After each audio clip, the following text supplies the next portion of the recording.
magia. Primero tendremos que detener a la magia oscura que está atacando al lado de la Navidad. Así que, los mayores, por favor, atención, todos tendremos que hacer el movimiento de la varita que hemos aprendido. ¿Estáis preparados? ¡Sí!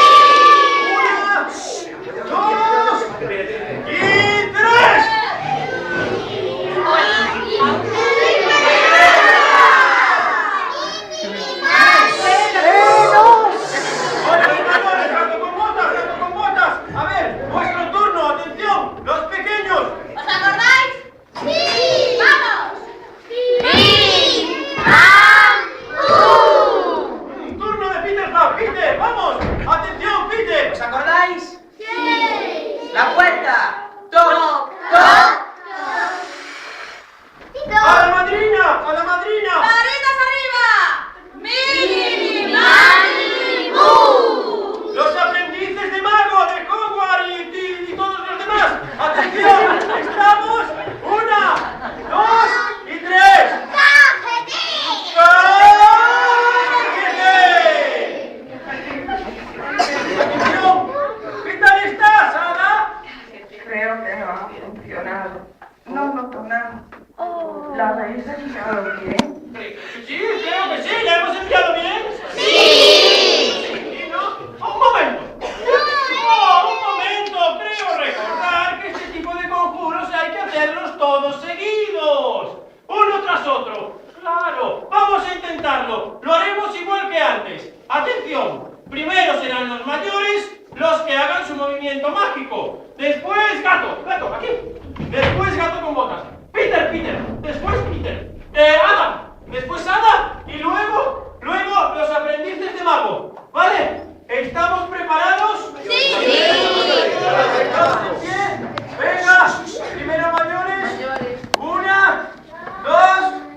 Porque si no la tienen, es que lo hicimos mal hoy. Vale, tenemos esa misión en Navidad. ¿Os acordáis? Sí. ¿Seguro? Sí. Pendientes de lo que hace todo el mundo, ¿vale? Ahora nos vamos a ir yendo para nuestros coles. Entonces, los niños del Anxo da Garda y del Salente se levantan